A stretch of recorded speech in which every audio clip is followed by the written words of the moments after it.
I'm super excited for this episode because we've got something a little bit different. We are joined by Toby Caldwell. Toby and I worked together many years ago. Well, we worked together with Toby many, many years ago when we had a company called the SI Group. Very fond memories of that period of time. And your experience with us, I think the combination of working in the sort of learning and development business and almost your journey to becoming and doing stand-up comedy, perish the thought. Can you even think of anything? I just Can you couldn't get your head around think doing of that? anything more terrifying. And literally cannot think of anything That more is terrifying. like full exposure. It's the ultimate power-up test. I mean, we're here to power up people. We're here to have breakthroughs. If you want to have a breakthrough, take on comedy. I have to say though, when we first met Toby, and I think it was the first Christmas party, and you showed us one of your acts, and honestly, Hilarious. to this day, one of the funniest things I've ever seen. So, Thank you. hence why you were sitting in the hot seat today. And you kind of weren't surprised. You weren't expecting it. You weren't No. expecting it because I don't even think you were part of the bill for the night, were you? You just, did my put stuff, down your turned wine up. and up you got. Robocop was in So town. welcome, Toby. Welcome. Thank you. Good to be here today. Thank Yeah. you. Yeah, nice to see you guys again. Me too.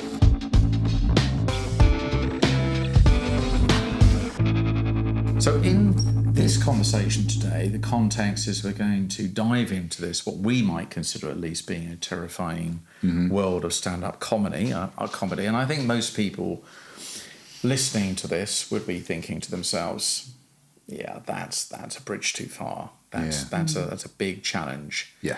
I had a tiny, wincy little experience of it when we took all of our facilitators, I think it was to Jongler's Comedy Club, where they do this workshop. Yeah. And they basically teach you, we were all facilitators, and we thought we were always putting ourselves through the paces and doing things like improv and acting. And, one of the things we thought, well, let's go to a Jongler's Comedy Club workshop.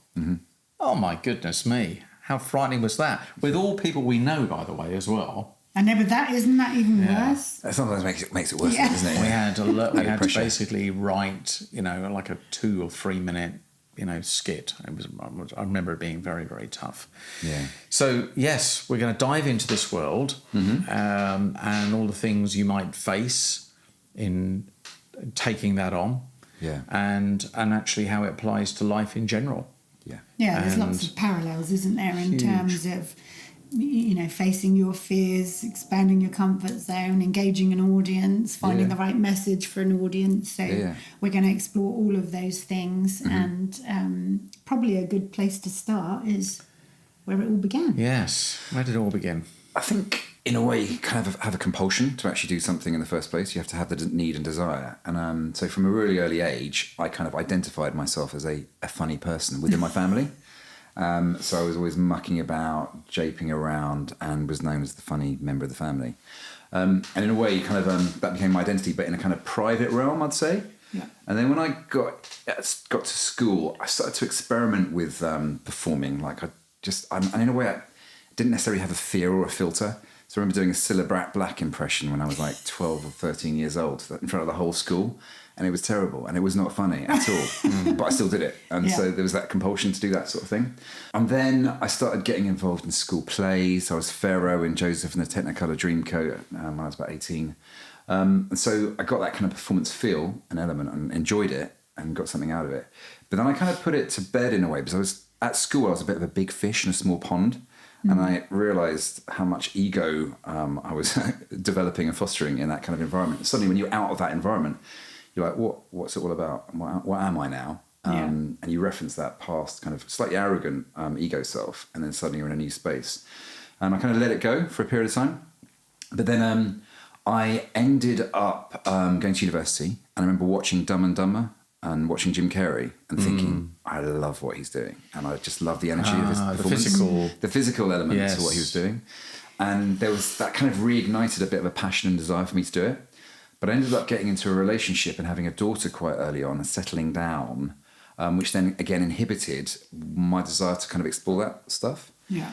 And then when I started working for the SI group, it coincided with me going through a divorce and suddenly opening up to a world of possibilities. I'm working at the SI group, which is filled with coaches, and I had a really good relationship with Colin Hiles, and he was able to ask certain questions and get me thinking about things slightly differently as well in my life. But then I had another experience that was really important when I started working with you guys at the SI group, in that we had stakeholder meetings. Yeah. And I remember when I first joined the company, knowing that I was going to have to speak to the whole organisation and knowing that the organisation was filled with professional speakers was really intimidating. And I remember I'd churn it over before the actual day, and then arriving into a room filled with loads of energy, loads of activity, balls flying around, people organising games, interactions. Lots of very confident people. Yeah, and loads of confident people. Or pretending to be confident at least, right? Yeah. And so it was definitely intimidating. And so when I knew that my name was going to get called Toby, what are you doing in your area of the organisation? My heart would start to beat inside my chest. My mouth became really, really dry. And then what came out of my mouth came out in a way that I was not happy with at all. Yeah. And so at that point, I decided to draw a line in the sand. And I started doing some investigation and found a stand-up comedy workshop run by a guy called Tony Allen, who was one of the original founding fathers of the alternative comedy scene back in the 70s. So he was with Alexi Sale, Keith Allen, Lee Allen's dad. And so he was part of that scene. And then he had this course that he was running, and it was downstairs at the King's Head in Crouch End in London. And over a 6-week period, you have to get a sense of what your funny is, and then start to build a routine and then deliver the routine to an audience. So why comedy and why not a public speaking course? I think the comedy is always the thing that really attracted me. And so seeing stand-up, seeing people like Jim Carrey, I just like making people laugh. I really enjoy the feeling of making people laugh. And so that was just a natural kind of desire for me to And what process do they go through then in terms of finding your funny? Because what we might think is funny, others might not. So, well, this is where it gets kind of interesting, because your funny is something that you have to kind of there's a level of vulnerability to a certain extent. You're up in an audience and a high level quite a high level of vulnerability. So you feel pretty exposed, and you're doing stuff that isn't funny a lot of the time. You think it's funny. You have a concept in your head. You think, oh, this could be really, really funny. And then you actually give it a go, and it's not at all. And it could be something else that happens after that thing you thought was going to be funny, that happens by accident. You think, actually, that works. I might incorporate that into what I'm doing. And so it's a trial and error, a series of cock-ups, I'd say, until eventually you get a sense of what is funny. And then you start to relax. And when you relax, you become more yourself. And when you become more yourself, there's a level of kind of authenticity and something that makes you potentially stand out because you're speaking from your own voice. Yeah. So you probably had to cope with some pretty hard messages and tough love along that. I think so. I mean, the first gig I did, which was at the end of a 6-week workshop, I'd actually got loads of people to come. So I created a massive audience. And that's something that kind of links into something else it might be worth talking about in terms of the cabaret show. I ran a variety show later on, but I'm pretty good at organising things and getting people to come to things. And so we had a massive audience, and all these comics were just like, what the hell's going on? There's loads of people, and we're having to actually perform in front of a really big audience. And in a way, it wasn't an accurate reflection of what was to come for me, because I had lots of people who were there to see me in a way, and wanted to laugh. And so that wasn't my first proper experience, I'd say. It was when I started to go on the open mic circuit probably about a month afterwards. Gosh, from being scared of public speaking to going on the open mic circuit, that's like... But literally going around the clubs and booking a slot. Unbelievable. And how long do you typically get? 5 minutes. 5 minutes. So you start off with a 5-minute routine, you then develop that into a 10-minute routine, then you develop that into a 15-minute routine, then a 20-minute routine. Once you get your 20 minutes, that's when you start performing the 20 minutes to some of the bigger clubs. But the stepping stone to do that is to get approval for the 5 minutes has to go well. The 5 minute has to go well if you start to progress. And is it harder, 5 minutes? I think once you get into the 20-minute realms, you start to relax more into it, and you feel more confident in the material.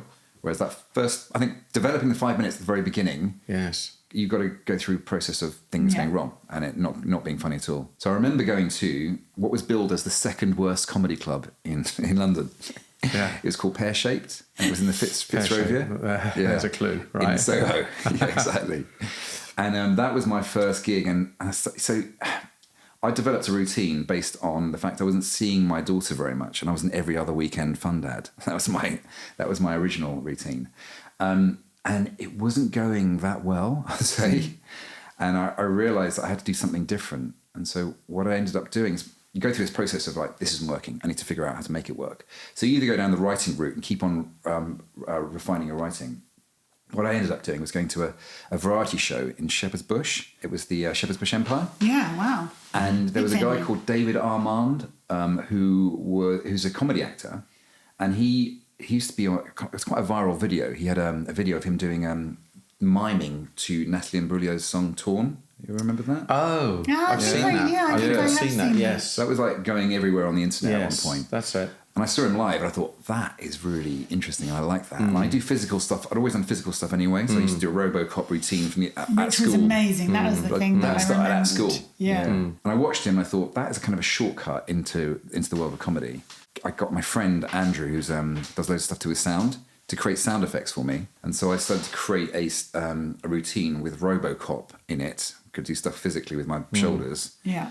And then I started to do something called werewolf kung fu, where I turn into a werewolf. Obviously. And I also had the human motorbike as well. So I had all these little set pieces, which also, like Lee Evans used to deliver and perform at the beginning of his shows quite often. And that actually fast-tracked me into the comedy world, which was not actually a great thing because my written delivery wasn't as strong as my physical delivery. And so I had to kind of rework it and get to a point where I got my... So what does that fast track look like then? Because who says, right, you're ready to go to 10 minutes, 15 minutes, 20 minutes? Is it you or is it the feedback? Audience feedback or how does it work? Or is there a comedy... What happens is you've got the open mic circuit, but you also have competitions. Now, if you've seen Baby Reindeer recently... Indeed, yes.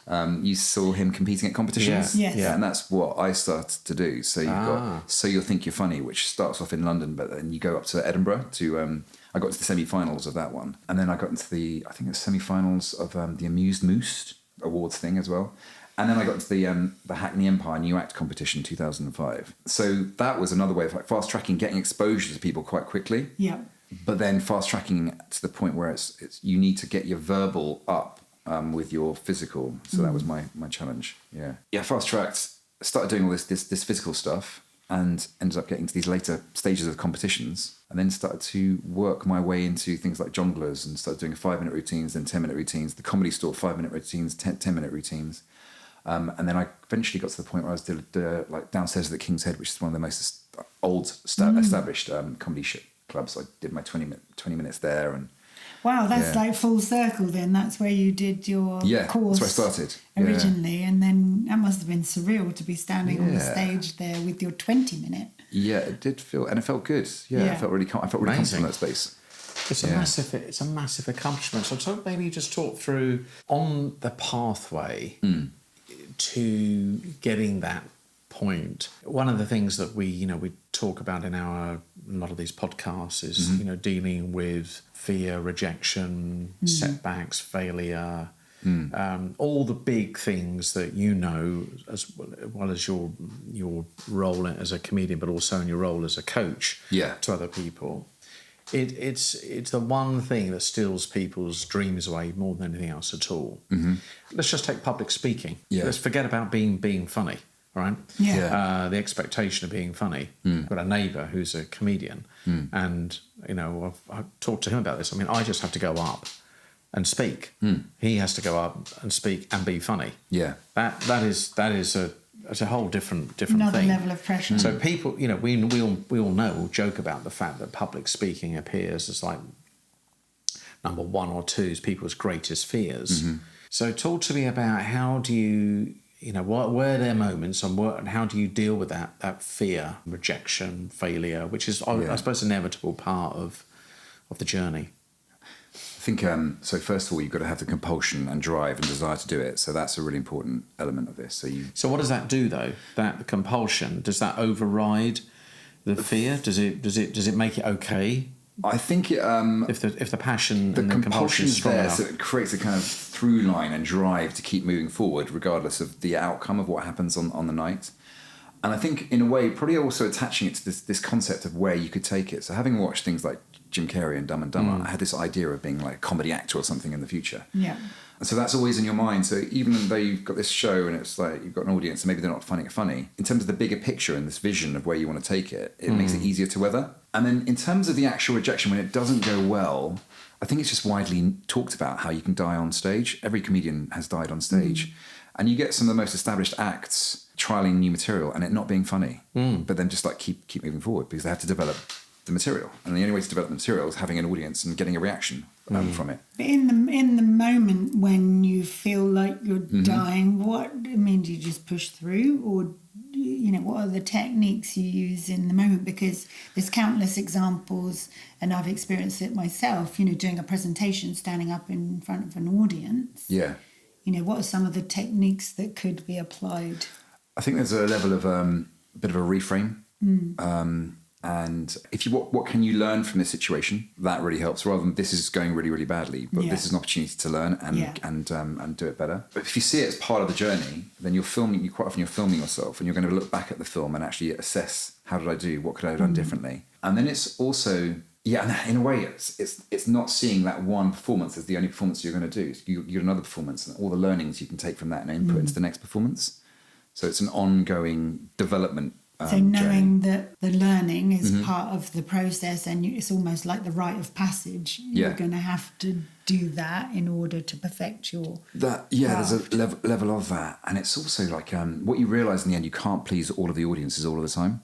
Some people aren't going to get you. You get someone like Stuart Lee, who started off in the 90s being really, really successful, then had a patch of time where he wasn't so well known, and then suddenly started to find his audience. And then build his audience in the noughties, and then got his TV show, and then got exposure to people who were into his stuff and creating his audience. And so get the comedy, I guess. You get the comedy. Yeah, exactly. You get where the person's coming from. Yeah, and some audiences aren't going to get you. No. Yeah. I think it's. But the environment is really important as well. The room setup. If a room is set up in a way, and you're quite visual as an act, and people aren't able to see me, that gets in the way. And you suddenly turn up to a venue and think, this is not going to work for me. Yeah. You kind of know.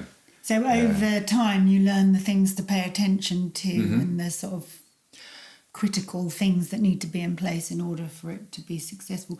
Yeah. One thing I was wondering is, obviously someone like Stuart Lee, he had his act and he stayed with his act and found the audience. How wedded do you get to the content, or is it easy to let that go and try something new? And I think in a way it's like the way an artist or someone like David Bowie would talk about the fact that you should be creating music for yourself that you really love, that you feel passionate about, and that to be the main focus, because otherwise you start trying to please the audience too much, and then you lose what is in essence who you are, about what you're about and what you really want to create. So I think it's really important to get into that space of authenticity and something that you find funny, and then moving forward from there. So this is where the strong parallels are with the work we do in the professional world.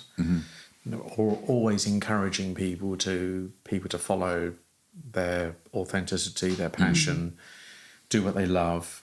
But I like your earlier point around the sort of through line that this is a stepping stone. Yeah. How do you deal with the immediate potential setback, failure, rejection, whatever you want to, how you want to label it, learning or positive? It is part of a bigger quest. You're on a bigger journey. Yeah. And therefore you can reconcile the temporary setback. Yeah.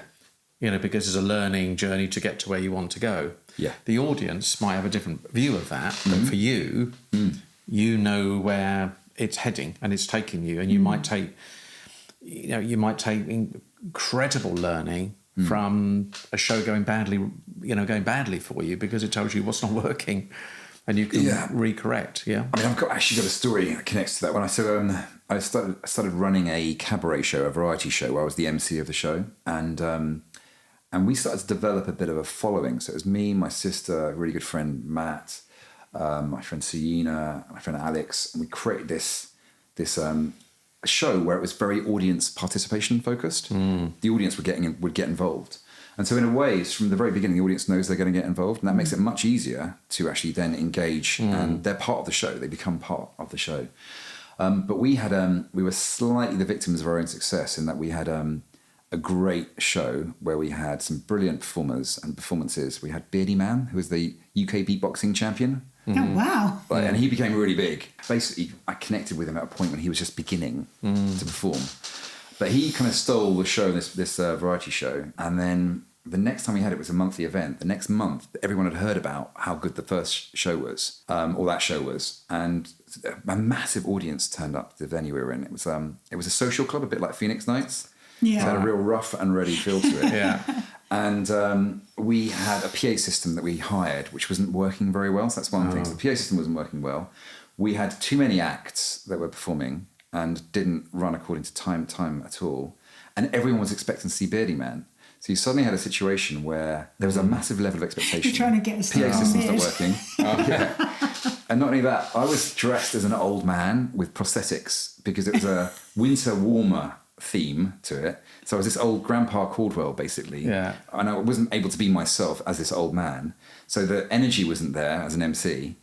And in the end, we started to lose the audience. And I had to think, what am I going to do to actually save the night?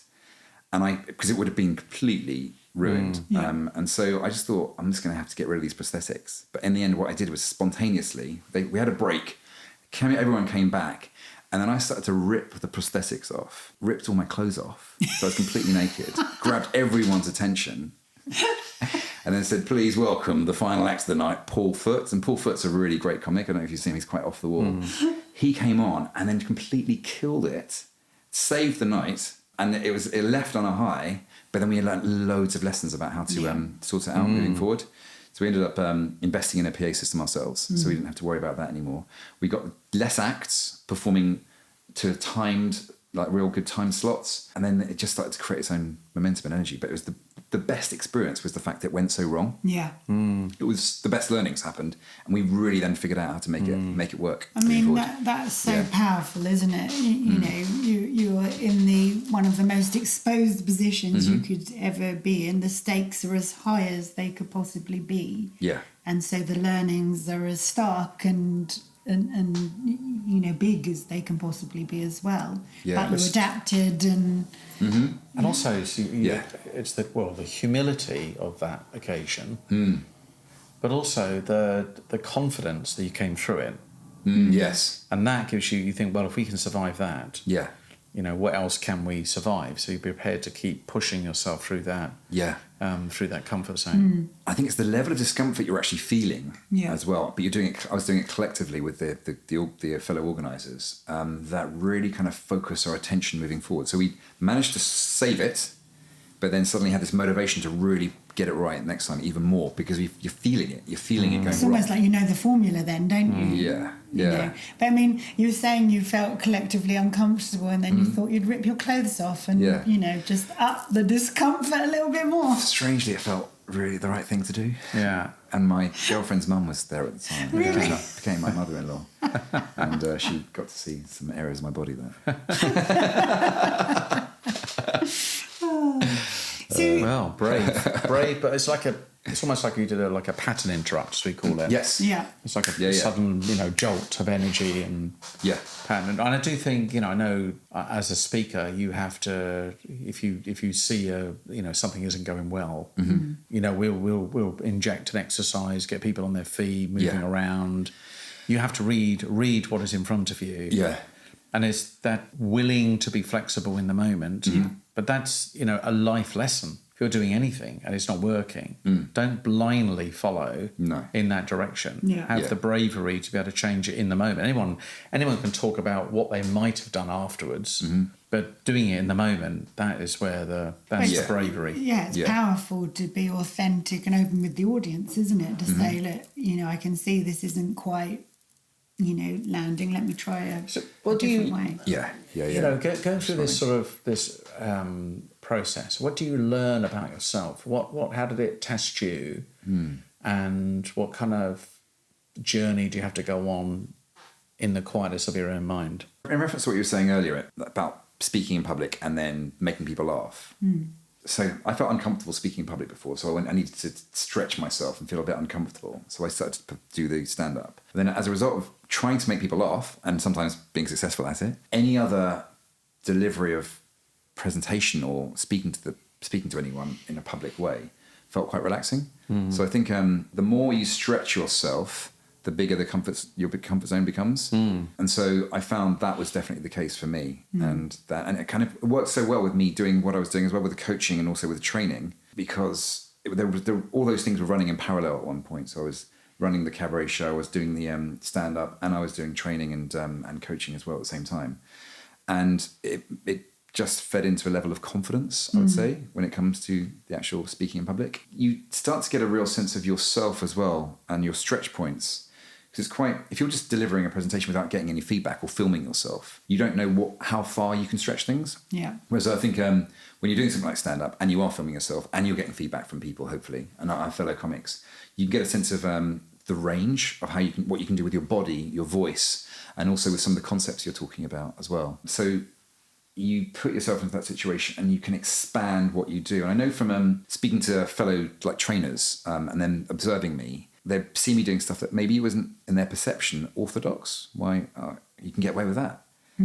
I think if you start to establish a rapport with the audience initially and meet them at their level and their energy, you can then start to be yourself and start to make things a bit more playful and get people to stretch themselves and feel like comfortable to stretch as well. So in having other trainers observe you, they might be coming from a different paradigm in terms of what you could do with an audience. So you were able to sort of stretch the paradigm for them as well. Yeah. And so the two worlds then working perfectly together. And are there any other things from the world of comedy that you apply or use in your coaching? Getting a sense of who you are as well and what your identity is and how you're perceived. So when you are performing again and you're filming yourself and again you're getting the feedback, you get a sense of who you are. And so if I'm teaching people how to present and how to communicate effectively, getting people to relax and be themselves and find their own energy and their own identity when they're delivering a message is really important.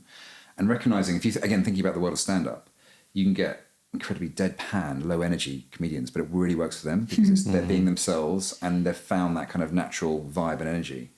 And so if you take someone like Jack D as an example, and then you take someone like Lee Evans, they're at opposite ends of the spectrum in terms of the way they deliver a message. So I think you get a sense of how you're being perceived and then being able to relax into that. And What's happened to Jack D, by the way? Yeah, I haven't seen him. He's not really around as much anymore.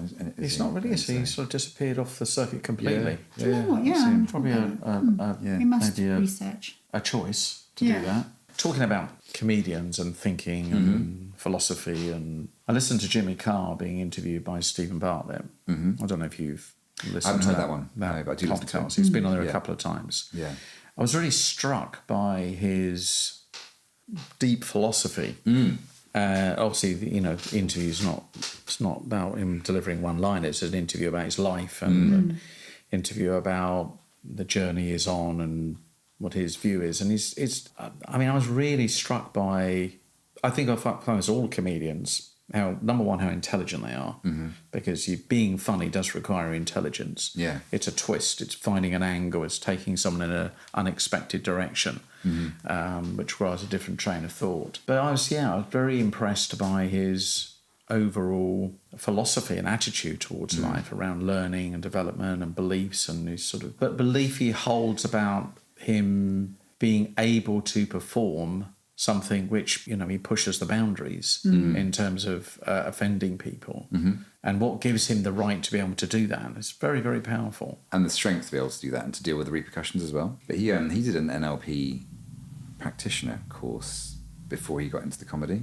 Did he? Right. Yeah. Not surprised. Yeah, and he's a thinker. And he works in marketing for an energy company. Yeah, he was a marketing guy, and he left the marketing to go into comedy. Yeah. One thing, I'm sort of thinking as you're talking, there must be some times, like with anything that you do in life, that you just don't feel like it, but you've got to turn it on because there's an audience that has an expectation, whether that be personally or professionally. Have you got any rituals that you use to switch yourself on and get yourself in the right mindset, even when you may not be feeling it initially? Sometimes it's really difficult because there was an organisation called Mirth Control where they had gigs all over the place, and sometimes you'd be a designated driver and driving the other comics to the venue, and I would be driving maybe 5 hours to Plymouth, and so it's a long journey. You get there, and my energy levels after driving that much were just really down, and it's difficult. So then it is actually difficult to lift up your performance. But there are other instances. So, for example, when I did the Hackney Empire New Act competition back in 2005, there's quite a lot of stuff that I'd learned from the SI group in terms of visualization. So visualizing you're delivering your routine. I was delivering my routine and picturing myself doing it, doing a bit of the whole physiology, like moving, like getting myself worked up and in a physical state to actually get out there and deliver the message as well. And I think just self-talk was really, really key. Just like saying lots of positive things to myself beforehand. And even when it's going wrong, if you can be kind to yourself when it is going wrong, rather than being too self-critical. And then distancing yourself from the feedback afterwards, giving yourself feedback, but being able to not attach too much feeling to that feedback as well, then helps moving forward with the... Yeah, I can imagine in the moment you're delivering, as I said, this is expectation. If you go to a comedy club, you're expecting it to be funny. Yeah. And if the person's not being funny, you can start to get a little bit, it's not the most... For the person delivering, they know they're expecting to be funny. They're not getting the laugh. So that self-talk you have in your head in that moment, that's the ultimate test, I can isn't make it? or break, can't Yeah, I mean, it's like, just any public speaker, attempting to say something funny and then just falling flat. Yeah. But that's, again, they haven't got the expectation to be funny. And everyone's reasonably forgiving of them. Yeah. The dialogue you have to have inside your head in the moment, right in the moment. You've told 2 or 3 gags or a gag or whatever, and my neighbour, he's talked about gigs he's gone to where he's a professional, he's been doing it for years, and it's just not working. Or you talked about the environment. He was at a thing where it was like a sort of business thing, and he was brought on. It was open air. Yeah. There was noise at the back. There was, so you got all these distractions. It doesn't feel like anyone's actually listening to you. Yeah. That's a serious head screw. Which is why a lot of comedians don't necessarily like performing at something like Jongleurs, where people are eating as well as watching comedy, because it takes you away from the actual experience of watching the comedy. Yeah, so environment is really, really key, and the setup is really important as well. The more gigs you do, you suddenly realise what's going to work and what isn't going to work, what audiences are going to work for you as well, and how to set up a room as well, or to change things and alter things in a room to help you feel a little bit better. So that does work. But going back to that point, in the moment when you delivered a few things and it's not working or you're not getting the response, do you carry on? Do you? What's the self-talk you have to be able to use? Because you surely have to dig quite deep there into your own belief system. Yeah.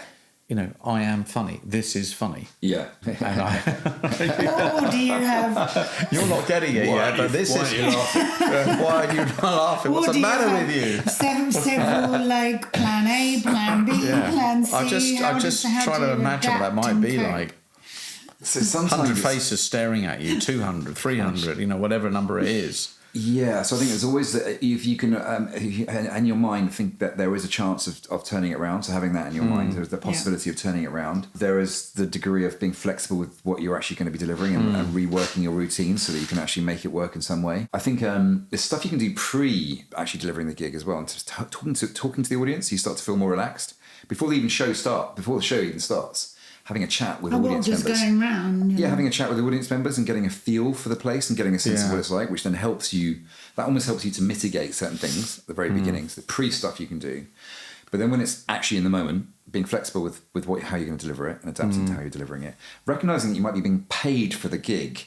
And if you're being paid for the gig, there's a level of expectation that you have to actually complete your 15 to 20 minute routine, which is an added pressure if it's not going very well. Yeah. And I think something that I developed and learned was getting the audience and doing stuff as well and involving the audience. So I used to have a thing called the human motorbike, where I'd actually get someone to become a motorbike with me and with sound effects. I actually want to see all of this act now. I had a bit of that at the Guildford pantomime. Oh, yeah. We went to the Rude Panto at Guildford at Christmas time, and Martin was the prop for a fair piece of the... Did you get called up? Yeah. Oh, totally. Yeah. I was. Yeah. It was I always going to happen. targeted. He arrived in late with right. my husband. Oh, brilliant. You know, it was going to be the one of them. And the only 2 seats were right on the front. Yeah. Yeah. So, you know, you're sitting there. Yeah. Needless to say, Martin is very comfortable in a feather boa. Yeah. I had all sorts of wigs on and give me different costume changes and things. Yeah, and of course in those moments the worst thing to do is not go along with it. Yeah. You have to comply. You have to go along with it. Not complying is going to get worse. Yeah. Particularly this is like sort of drag. Type panto comedy. Yeah. It You've was got fun. to get involved. So have you had any, what's the most embarrassing, or do you, because of the nature of what you're doing, do you not feel that? Have you had any really embarrassing moments? Yeah, I mean, I think when I did the Hackney Empire New Act competition, and there was an audience of over 1,000 people, and Excuse me, sir. and recognising that I felt like people had become familiar with my act, and so I wanted to incorporate new things into it, which isn't the right time to do that, I would say, when you've got such a big audience. And so I used the open mic circuit to refine some new things to incorporate into the act, to make it fresh, to freshen it up. But because I hadn't had enough trial and error, you have to go through that whole process of testing to see if it's actually going to work. It just did not work very well. And that's another thing. In terms of order of the acts, I actually knew Arthur Smith through a connection of a friend who was the MC. Arthur Smith was kind of quite a well-known comedian. He was the MC of the that night, and he asked me if I wanted to go somewhere in the middle of because it's better space to go. But I just thought I was going to end. I was at the end in the running order, so I thought I'd just go for it anyway. But that wasn't. I should have gone somewhere in the middle. I went to the end. I was trying new things, and it did not go as well as I hoped it would. And I had lots of people there who would come see me as well. So that's an embarrassing moment, but it's just part of the tapestry. I think something else that's helped me deal with, because it's not just that night where you're delivering a routine. There's other stuff happening. So I actually got in contact with. I got put in contact with Jimmy Carr's manager, Hannah Chambers. And she actually came down to watch me and observe me. There was a patch of time when she actually encouraged me. She knew my verbal stuff wasn't as strong as my visual stuff. And she put me in contact with someone called Jill Edwards. She runs a stand-up workshop, and Jimmy Carr was part of the stand-up workshop. She used to run it in London, and she ran it in Brighton. Shappy Corsandi as well was another well-known female comic who was part of this course. And Sean Walsh, who's another...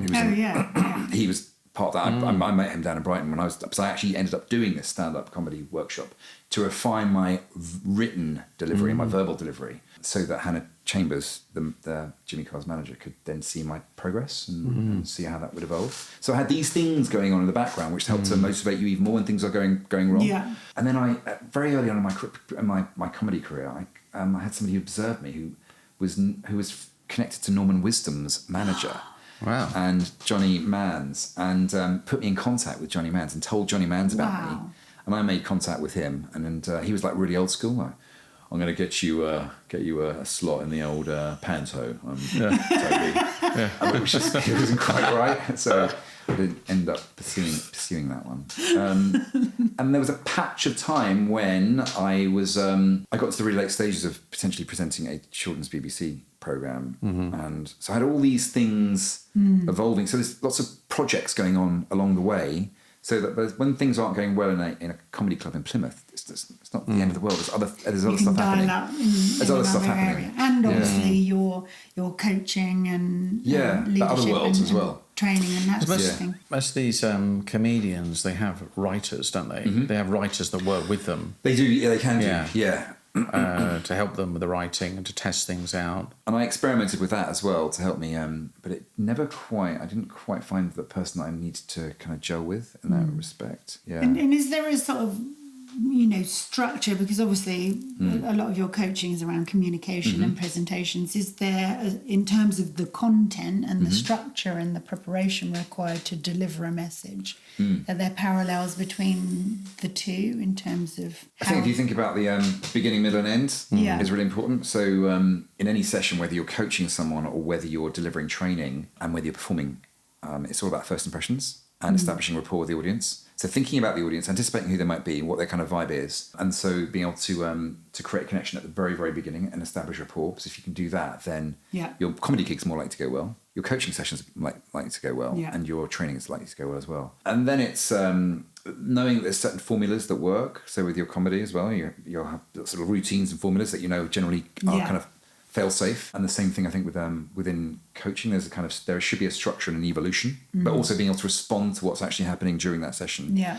And at the end, in terms of knowing how to end in an effective way. So with stand-up, the audience has to know to clap at the end and know you've reached a climax as well. So you leave them on a high. And I think the same thing applies with training and with coaching as well. Yeah. So it's that journey that you have to go on, the beginning, middle and end. Across your career, obviously, you've learned so many strategies to be resilient, build your resilience and respond to setbacks and all of that sort of thing. Yeah. And you've recently completed the amazing Camino de Santiago, which is, do you want to say a bit about that and how those lessons in terms of resilience helped you cope with that challenge? Absolutely. I mean, it's worth touching on a bit of history here as well, I think, because if I think about the SI group as well, and thinking about me going through a divorce at that time, there's kind of parallels going on in this world. Being exposed to loads of great coaching at the SI group really helped me to kind of refine where I was going to take my life and the comedy angle as well, and throw myself into uncomfortable situations. And I think the same thing has applied recently, because I've been going through separation and divorce. And I had a conversation with you, Martin, which was actually really, really helpful back in 2002. Can you believe that? Was that October we had that? 2002? Was it really? Wow. Yeah. And something you said that really resonated with me at the time was when you're going through these difficult situations, and this, again, could be stand-up, or it could, I think, something going wrong. Yeah. It could be a life situation where someone dies, or if you're going through a shift and transition. It's the whole thing of, this is happening. You said, Toby, just remember this. You're in this difficult situation, and this is happening for you, not to you. I loved that, and that really resonated with me, but I could not connect with the words for a while. I just thought, that is something I'm going to hold on to. Then I started reading those, like you. Is this 22 we're talking about? 2022. Yeah, the end of 2022. And so as a result of that, I then went through a kind of rapid, like going through this separation, you have to go through a sense of who you are, what your identity is, and reconnecting with who you are again. And ended up going on lots of different retreats, which then helped me to refine my thinking and having lots of really interesting experiences. But then as the year continued, and I started to reconnect with myself. At the beginning of this year, 2024, that whole thing of this is happening for you, not to you, really, really kicked in. And that's when I decided to go on a holiday on my own, go to Chamonix and go snowboarding on my own.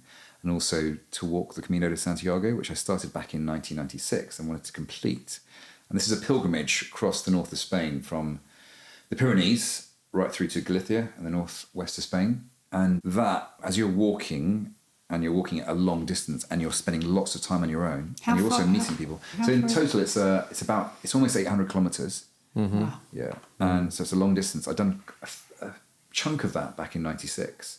So I did the beginning, which I hadn't done before, and the rest of the Camino, because you're in a space of openness, and there's loads of people doing the Camino as well, who have a reason for. There's a purpose. There's a reason for doing it. Sometimes it's to do with feeling unhappy in your job, or going through a death, or going through a separation or a divorce, whatever it may be. Sometimes it's just like wanting to just have a different experience. Yeah.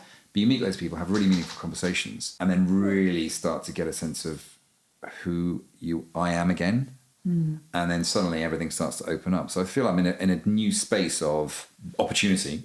This is happening for me, not to me. And I'm actually connecting with the words you used ages ago, which really helped me. So thank you. Yeah, you mentioned that to me when we had a conversation a couple of weeks ago. You kept saying that this is happening. Yeah. You know, you've been reflecting on how this is happening for you. Yeah. And I think the whole comedy thing was a result partly of leading a life where I wasn't being myself, and suddenly starting to think, what choices am I going to make that are more authentic, that are really about what I want to do. And that's where I'm in that headspace again now. I think this was a Colin Hiles pearl of wisdom. I think he did the same thing with me once when I was going through something. He asked me that question. I've used that question repeatedly. And I think it's an important thing for anyone listening that, when something is happening to you, we want it explained away. We're justifying it. We can easily drop into victim very quickly. It's actually the easiest path, the natural path, isn't it? We want to make it go away, and rather than doing that, if you can stop and say, this is, it's not happening to you, it's happening for you. What are you gaining from it?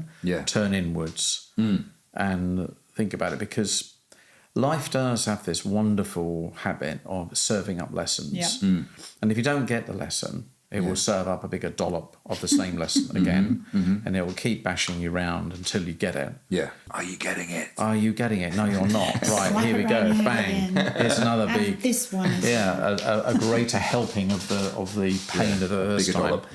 And actually, I really do believe in this philosophy. I really strongly believe that our time on earth is to face into those things that the lessons you need to learn for yourself. And there are certain lessons we all need to learn. And if you don't learn them in this life, depending on what your views are on the afterlife, etc., I have views that, the soul carries on and you take that into the next life.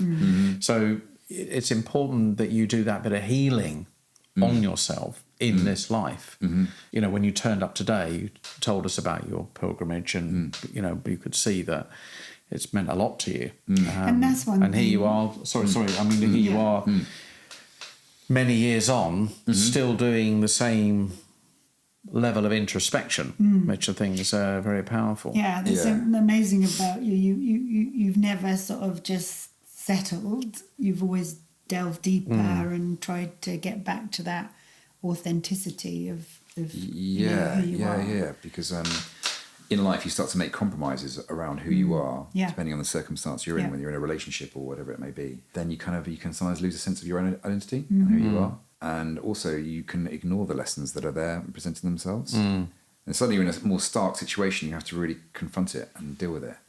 But something else that's been quite current in my thinking at the moment is the whole thing of serendipity. And there's a big lover of that. The world is full of magical things. Indeed. Patiently waiting for our senses to grow sharper. Love that. W.B. Yeats. And I think that's kind of the headspace I'm in right now. Because when you are being yourself and making authentic choices, that's when you start to notice the magical moments happening. Rather than with retrospect, you're actually in the moment seeing it happening. And then they're aligned with a truth rather than your adapted truth or the person you think you should be. You're actually seeing them with clear, I think, that's it. Authentic, open eyes. Definitely. What's next on the path for you? I think it's an interesting one, and that's why kind of this whole thing of serendipity and being open to whatever happens next, and almost if it can be more of an effortless thing. I'm just kind of at the moment not waiting in a passive way, but trying to just connect even more with who I am, and waiting for things to align themselves that I can then start to act on, where it doesn't feel forced, it feels natural. The key thing is for that philosophy, though, is there's a big difference between, and I know you don't mean this, waiting at home. For your mobile to ring, to receive an email. That is just not going to work.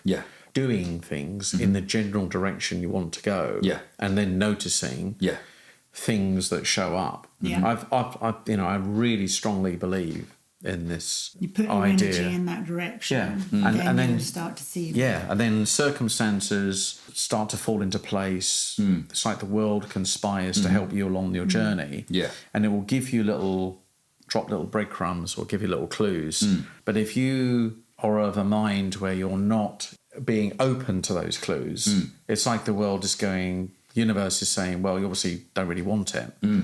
But if you pick them up, go with it, follow it, see where it takes you, one thing leads to another, and often the thing you end up with is a tangent to where you were going.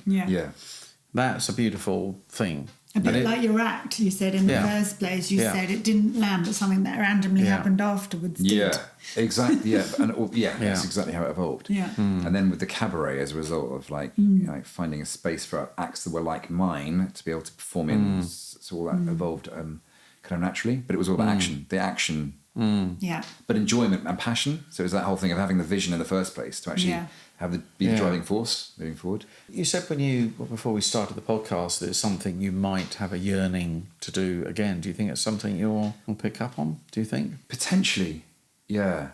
It's just difficult to know because when you are performing, there is a level of fight or flight you get a lot of adrenaline released into your body. And when I was doing it, you get used to it. You get addicted to that feeling of adrenaline. And you also get very connected to this identity of being in stand-up as well. So what do? Oh, I do stand-up. All right. And everyone's interested in the fact you do stand-up. And so you really feel that's very much part of your identity. And it's really difficult. When I let it go, it felt really painful to let it go. And it felt like almost like it was a diminished version of myself for letting it go. But it was the right thing to do at that particular point in time. But with the comedy, I love performing and I love being in front of an audience. I love making people laugh. And so that is something that potentially could happen again in the future. But I've got small children and it always makes it more difficult. You can make them laugh, I'm sure. Okay, well, let me encourage you to do it. Yeah. Yeah, let me encourage you because if we were to turn the cameras back round on yourself, listening to what you were saying, you can see that there's part of you that is maybe a few little flickers there that might just need a little bit of fanning to get you to go and do something just small. Yeah. You know, where you're not going to John Lewis or Hackney or these big clubs you talked about, but maybe it might just rekindle something. You know, I'm sure you can come up with 5 minutes. I reckon I could come up with 5 minutes. Yeah, I reckon. Just do the RoboCop. It's so good. Yeah. We're going to have to put RoboCop. a link for the audience now. 30 years on, the RoboCop will re-emerge. Yeah, right. Yeah, so I think I would just I'd love to see that. It would just be even if you decided not to continue with it would just be interesting to see what it does for you. Yeah, to kind of reconnect and touch in with it. Yeah, I do really get that point around identity. Yeah, I am, I can. If I am something, I can. Yeah. If I'm tentative about it, doesn't kind of work, does it? But I am a comedian. I do stand up. It's a very clear. It's very, very clear. It's like it? big. It's like right. that. There's a cleanness to it as well, isn't yes. it? An immediate connection to it, and people's understanding and perceptions of it as well. Yeah. Yeah. Talked to my neighbour. being a comedian, he does a lot of TV presenting, but he still keeps the stand up there.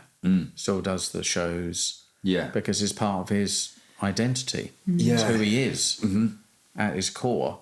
Does the TV give as much of the adrenaline, as the stand-up?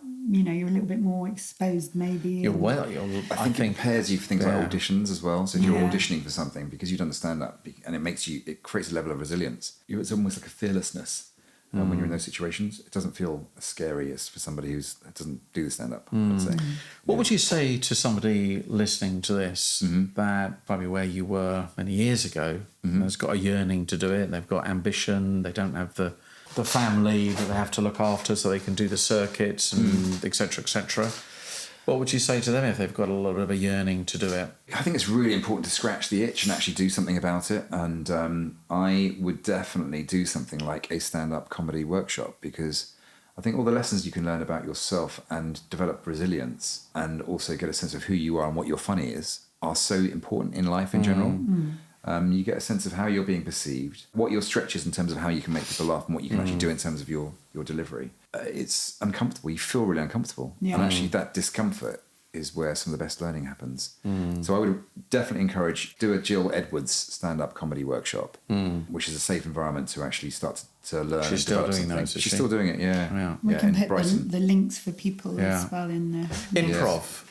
And improv as well. Things like improv. I'm definitely down with a bit of improv. I'd love to do a bit of that. Yeah. That's another good skill to have, isn't it? We Just know respond. a good teacher of improv, Paul Jackson. Paul Jackson, Yeah, yeah. did some stuff with us as coaches back in the day, and he's still doing it today. And Yeah. he's run improv shows, etc. I think that's a great place to go to test your Yeah, your and then skills you're not and necessarily express trying to be, yourself. you're not trying to be funny. I mean, funny humour can happen in those instances, but you're not trying. The end outcome isn't to make people laugh necessarily.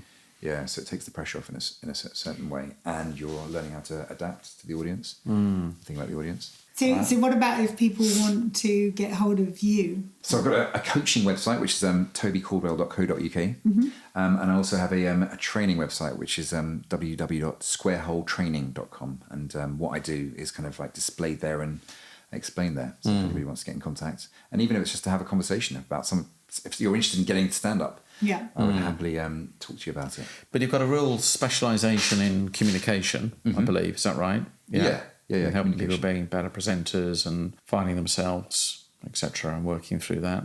Yes, and getting used to being themselves more when they're in front of an audience, and be more natural in their delivery, and thinking about how to engage the audience rather than thinking I am here to talk to you. How can I really engage with you, connect with you, take you on a bit of a journey, and think about that beginning, middle, and end situation. Well, we're thinking about doing a little power-up meet, so maybe we could get Toby to come along to that. What, as an act?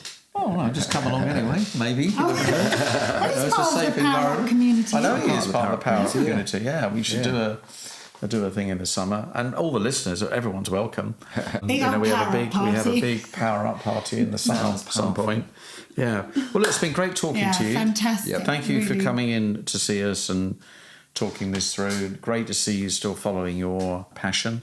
Give that little comedy thing another little tweak, maybe. Yeah. You never know. And You we'll know, be in the front row of the audience. Yeah. No heckling. No heckling, yeah, you better not otherwise. Any final Otherwise words there'll be further final words of wisdom or advice to... That whole thing of be yourself and take action, so real simplicity in terms of the message. Be yourself, take action. And then if you are going through a difficult patch, recognising that there's an opportunity in the difficult patch, and this is happening for you, not to you, is a really powerful way of viewing the world and life. Fantastic. Amazing. Yeah. Excellent. Thank you, you. Toby. Thank you. Next time.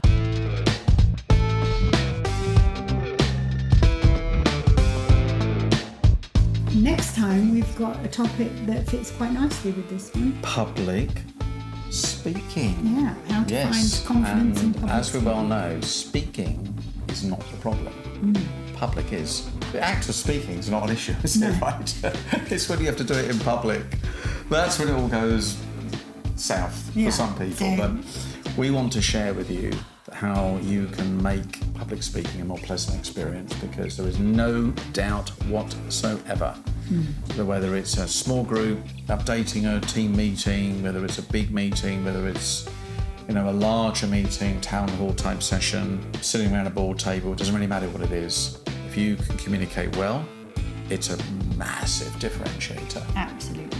So it's not just about being a public speaker. Let's think about it as speaking in public where other people are listening to you, and having the confidence and the skill to be able to do that really well. Toby's talked about some of those things today. We're going to continue that conversation in a session specifically dedicated to that. So if you're a person that has a bit of fear around it, wants to know how to get better at it, then tune into this next episode. Thank you for listening, and as always, please do share with other people who you feel may benefit from listening to these practical tips that will enhance your life, make it fulfilling, and lead to a happier, more inspired way of living your life. See you next That's what we're here for. time. Yeah, absolutely. Thank you.